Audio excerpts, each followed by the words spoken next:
actual practical implementation, you have to make some accommodations for the practical situation. And so you can translate the mathematics into quote-unquote a practical solution. Okay. Now, our systems approach worked, as I said. Took a lot of work. Chuck Shaper went back and forth between TI and Stanford. He acquired a wife in Texas in the meantime, and so on. So, and I said we were lucky. One of the companies, G2, was supplying circular arrays of lamps, 2 circular arrays, but they had only one control variable, so both arrays were tied together.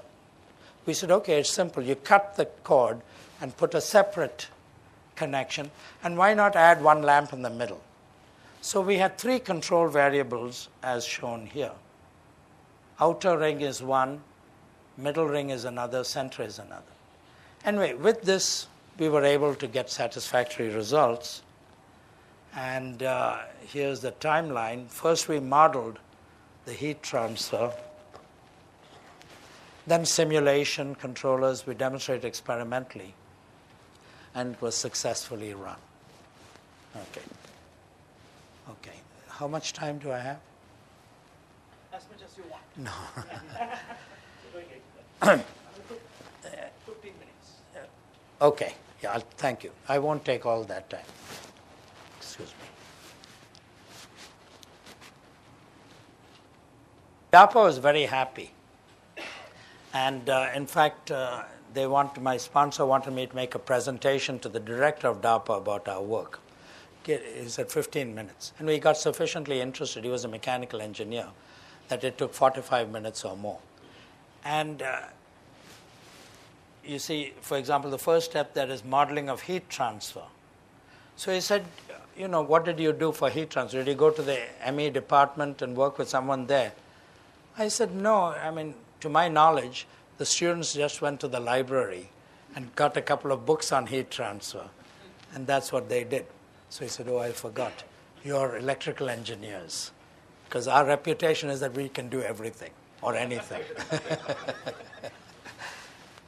Unfortunately, I must tell you, I don't know if it's true in India, in the US, partly because of Bangalore, the enrollment in EE is going down, and the enrollment in ME is going up, because they're afraid that the jobs will come here. Whereas ME is robotics and so on, and there's less danger of that. So parental influence is also important, as you are saying. So, but nevertheless, EEs can do anything, so including robotics. But DARPA is one, so he was very happy, and in fact, DARPA then started a project. 6 universities had different projects to show the value of control and signal processing in different manufacturers. But DARPA also has a rule that generally they only fund you for 3 years. If you want new funding, you must come up with a new proposal. So our success was they'll continue you if you are in the middle, but then. So we had to find a new subject, and this was more interesting to me because it was signal processing involved.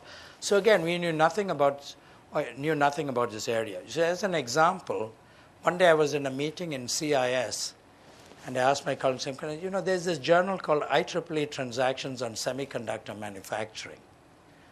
Is it a good journal? They said, yes, it's elite. I said, well, that makes me happy, because they just gave us a best paper prize. We had never heard of that journal a few years before. So anyway, we took a new topic. So these are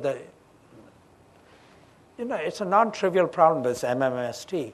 There are 8 different reactors, slightly different shape, 13 different processes. You have to optimize for all those things. That was done. Anyway, the challenge we took was in the 1990s, lithography. And there they had this so-called 100 nanometer barrier, 0.1 micron barrier. They thought that optical lithography will not be able to make chips with feature size, minimum feature size, smaller than 100 nanometers.